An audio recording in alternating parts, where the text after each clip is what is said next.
दिल्ली में धूम मचाने के बाद अब आ गया है धर्मनगरी काशी में चीकू कैब। जी हाँ, चीकू कैब एक कैब सेवा ही नहीं बल्कि आपके परिवार की सुरक्षा और सफर का बेहतरीन साथी है। चीकू कैब आपको शहर के भीतर और बाहर की यात्राओं के लिए टैक्सी उपलब्ध कराती है। आप उनकी वेबसाइट पर या मोबाइल ऐप के माध्यम से बुकिंग कर सकते हैं। चीकू कैब के कस्टमर केयर से आप अपनी बुकिंग तुरंत कराएं और अपने सफर का अनोखा अनुभव प्राप्त करें। चीकू कैब के प्रतिनिधि आपकी सेवा में 24 घंटे मौजूद। Airport and railway travel, local rental, one way, out station wedding, सभी प्रकार की बुकिंग की सुविधा प्रोवाइड करती है चीकू कैब। करना हो शानदार सफर, करे भरोसा चीकू कैब पर। सेडान, एसयूवी, टेम्पो ट्रैवलर, बस, सभी प्रकार की कैब सर्विस। चीकू कैब का मुख्य फोकस पारदर्शी बिलिंग, सुरक्षा और ग्राहक सेवा पर निर्भर।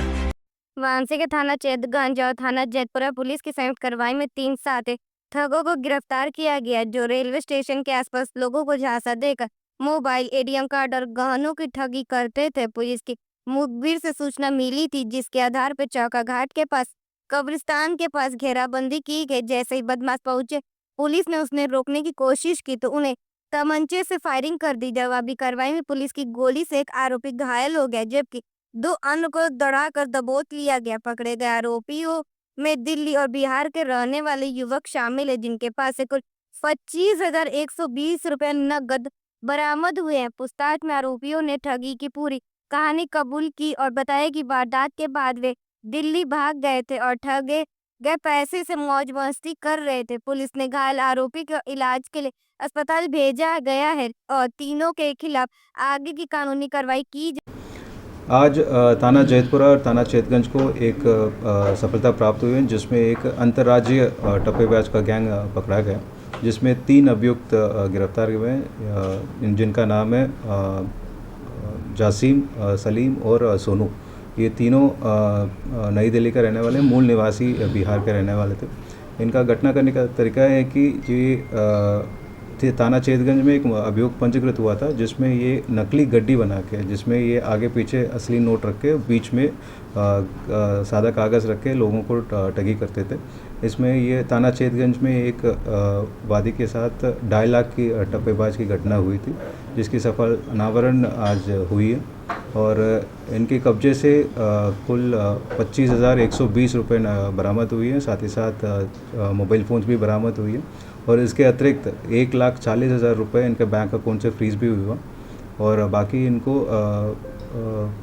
मेडिकल उपचार भी दिया गया और साथ ही साथ इनको अग्रिम विधिक कार्रवाई सुनिश्चित किया जा रहा है। कहाँ से पकड़े गए हैं और एनकाउंटर की बात चली थी क्या?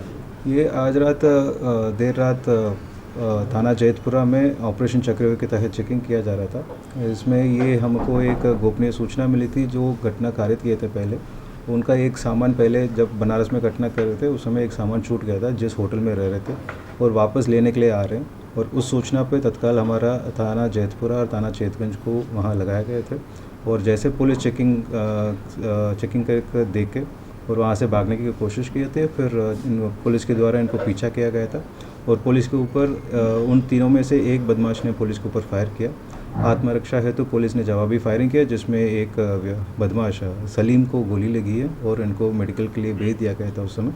और ये भी सुनिश्चित किया जाएगा, इन तीनों के विरुद्ध गैंगस्टर एक्ट के तहत कार्रवाई भी सुनिश्चित की जाएगी। ये कहाँ रहने वाले हैं?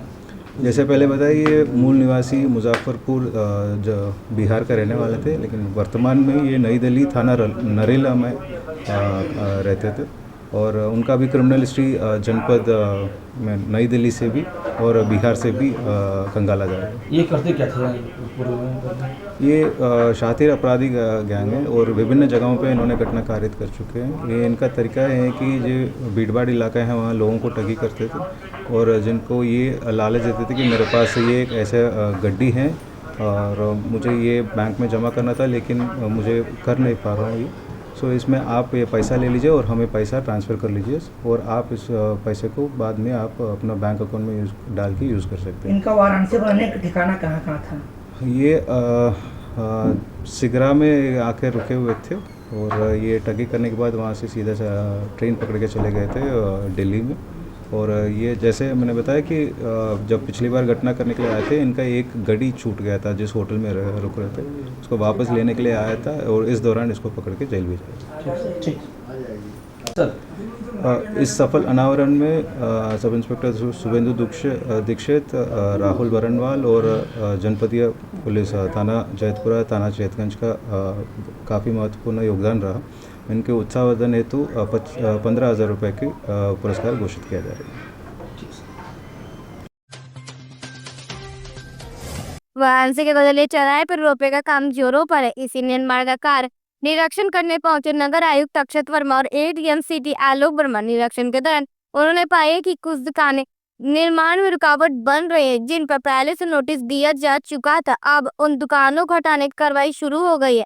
नगर आयुक्त ने बताया कि कुछ दिन पहले फाइलिंग के दौरान एक हादसा हुआ था, जिसने एक बाउंड्री टूट गई थी। इसके बाद नगर निगम और जल निगम की टीम ने तुरंत एक्शन लिया। अब आसपास की खतरनाक बिल्डिंग को सील किया जा रहा है। एक 6 मंजिला रेस्टोरेंट देवा इन जो साइड से बस 3 मीटर दूर है, उसे भी खाली कराया जा रहा है। भविष्य में यहाँ पौधे लगाए जाएंगे और मिस्ट सिस्टम भी लगेगा, जिससे गर्मी में लोगों को राहत मिलेगी। पानी की फुहारे भी लगाई जाएंगी। नगर निगम की कोशिश है कि काम जल्द से जल्द और सुरक्षित तरीके से पूरा। देखिए, गोदौलिया चौराहे पे रोपवे का स्टेशन बन रहा है, तो उसमें 1-2 दिन पहले एक घटना हुई कि जो स्टेशन के लिए पाइलिंग हो रही थी, उस पाइलिंग से एक नीचे घोड़ा नाला है, उसकी कुछ बाउंड्री क्षतिग्रस्त हुई है। तो उसकी सूचना रोपवे ने दी, उसके बाद तत्काल नगर निगम ने और जल निगम की टीम ने कार्रवाई की। आज उसी क्रम में एक विजिट थी यहाँ पे। अब इसमें जो अगल बगल की बिल्डिंग है उनको बंद करना, उनको सील करने का कार्रवाई की जा रही है और उसमें शीघ्रतम काम करा के इसको रिस्टोर करने की कार्रवाई की जा रही है। उसी के क्रम में आज ये निरीक्षण किया गया। सर, विकट देखा जाए तो यहाँ पे पौधे भी लगाए जा रहे हैं, जिसकी पौधे उखाड़कर अतिक्रमण किया जा रहा है, तो उससे क्या कहना चाहिए? देखिए, अभी तो यहाँ निर्माण कार्य हो रहा है, तो पौधे का बहुत ज़्यादा यहाँ पे तो अभी औचित्य नहीं है। प्लानिंग ये की जाएगी कि जो तोड़ फोड़ हुई है, उसके बाद जब रिस्टोरेशन का काम हो तो उसमें बृहद वृक्षारोपण भी हो और ऐसा वृक्षारोपण हो जो कई समय तक चल सके।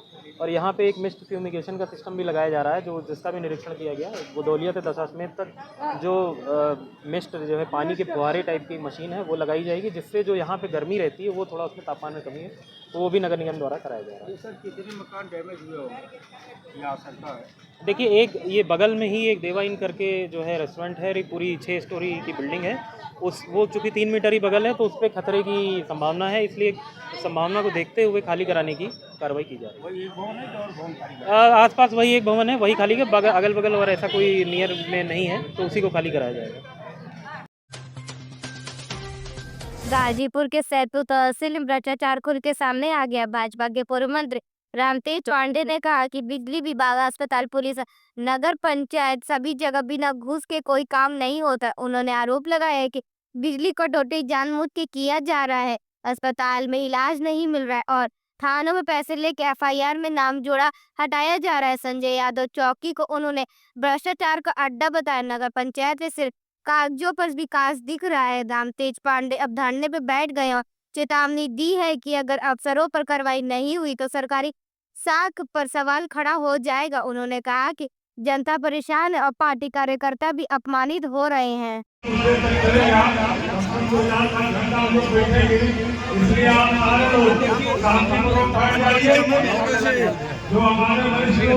किस चीज का धरना हो रहा है?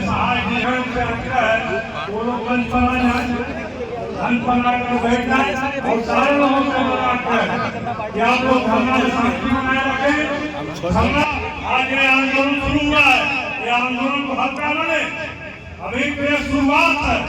उनके शब्दों में एक सम्मान दे रहा हूँ मैं। अगर इसके खिलाफ दोबारा और इनके अंदर चेतना नहीं लगी, भ्रष्टाचार बंद नहीं हुआ, घूसखोरी बंद नहीं हुई, जो जगह जगह अपने मन का मनमानापन बंद नहीं हुआ, तो इससे बड़ा आंदोलन करेंगे, लाखों की भीड़ जुटाएंगे और इनको हम बेइज्जत करेंगे। इसलिए आपका अनुरोध है,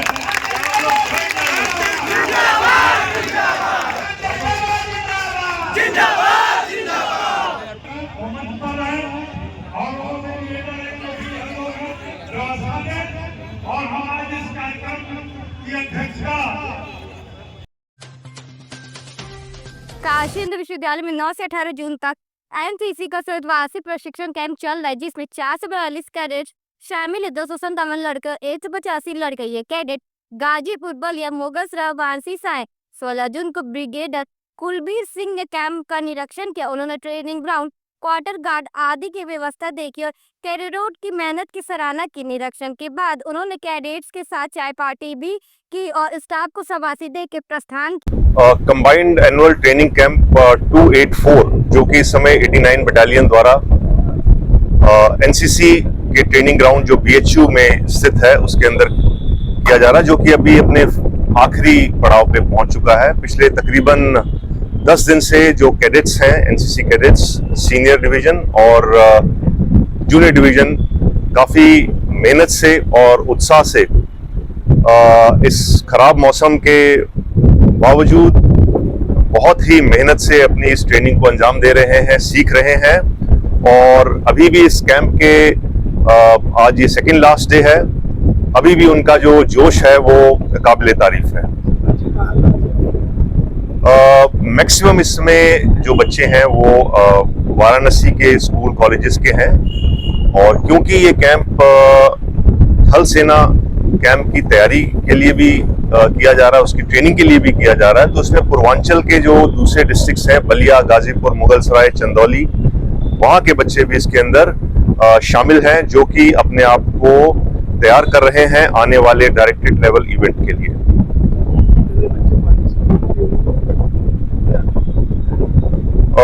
नॉर्मली एक CATC में 400 से 500 की स्ट्रेंथ होती है।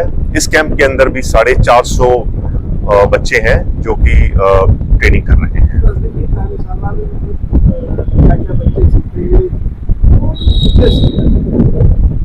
CATC एक इम्पॉर्टेंट इवेंट है NCC के ट्रेनिंग प्रोग्राम के अंदर। इसके अंदर ये कैंप जरूरी है एक बच्चे को NCC एग्जाम की में बैठने के लिए और सर्टिफिकेट लेने के लिए। उसके अलावा इसमें जो ट्रेनिंग का जो फोकस है, जो मिलिट्री ट्रेनिंग है, जिसमें ड्रिल है, फायरिंग है, फिजिकल फिटनेस है, मिलिट्री सब्जेक्ट्स है, मैप रीडिंग है, और इसके अलावा कुछ स्पेशल मुद्दों के ऊपर भी उनको ट्रेनिंग दिया जाता है, जैसे आर्म फोर्सेस को कैसे ज्वाइन करना है, उसके लिए स्पेशल गेस्ट लेक्चर ऑर्गेनाइज कराए जाते हैं।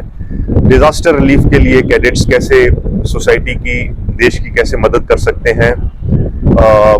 आने वाले इस दौरान में जो साइबर क्राइम है उनसे कैसे बचा जा सकता है, जो कि अभी सोसाइटी के अंदर जो बहुत ज़्यादा बढ़ रहे हैं। सो मिलिट्री सब्जेक्ट्स के अलावा उनको सोसाइटी और एनवायरनमेंट से रिलेटेड जो मेन मुद्दे हैं उनके बारे में उनको जानकारी दी जाती है, उनको एक रिस्पॉन्सिबिलिटी उनकी समझाई जाती है।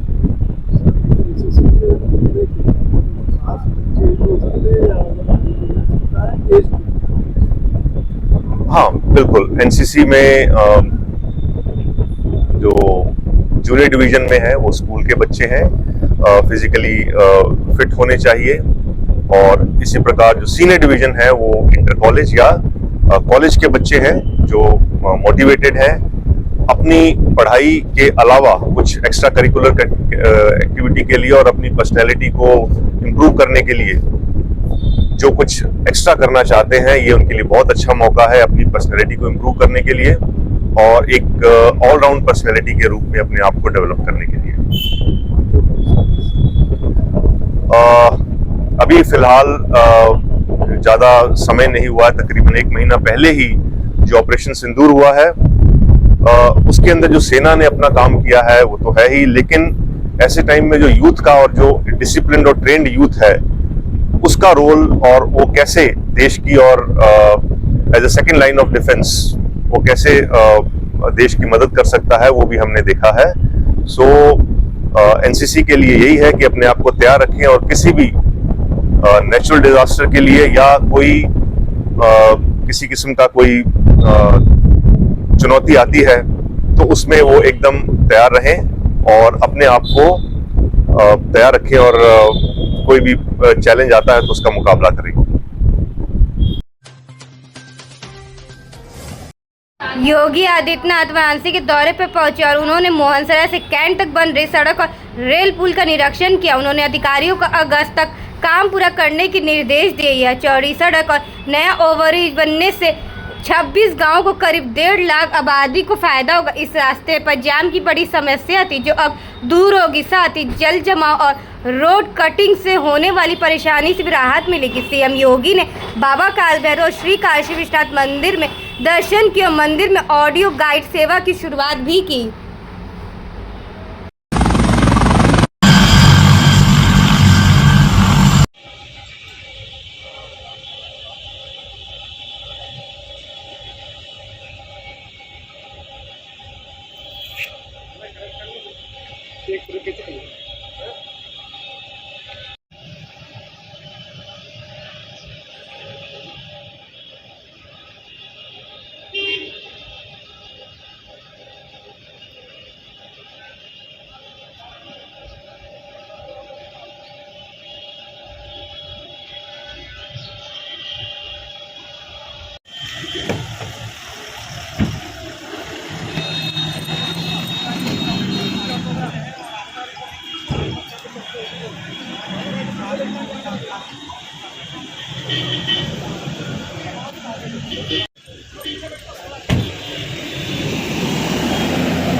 गाड़ी भी लग गई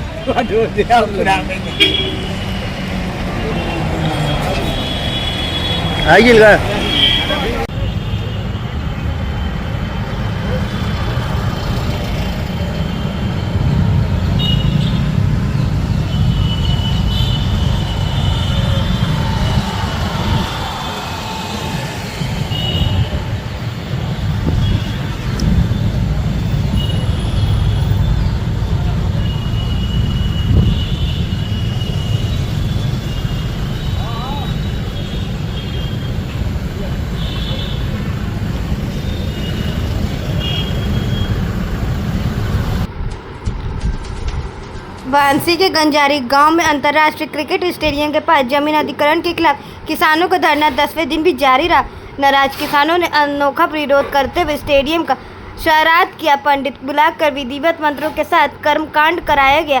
किसानों का आरोप है कि पिछले रिंग रोड और स्टेडियम के नाम पर जमीन ली गई, अब स्पोर्ट्स सिटी और 4 लेन के नाम पर बची जमीन भी छीनी जा रही है। आंदोलन का नेतृत्व योगीराज सिंह पटेल कर रहे हैं। किसानों ने चेतावनी दी है कि अगर जमीन अधिग्रहण नहीं रुका तो अगला कदम ब्राह्मण भोज होगा। जिंदाबाद जिंदाबाद जिंदाबाद इनकलाब जिंदाबाद जिंदाबाद जिंदाबाद जबरिया भूमि अधिग्रहण नहीं चलेगा नहीं चलेगा नहीं चलेगा। योगी मोदी होश में आओ होश में आओ होश में आओ। योगी मोदी होश में आओ होश में आओ होश में आओ। जबरिया भूमि अधिग्रहण नहीं चलेगा नहीं चलेगा नहीं चलेगा। इनकलाब जिंदाबाद जिंदाबाद जिंदाबाद। किसान एकता जिंदाबाद जिंदाबाद जिंदाबाद।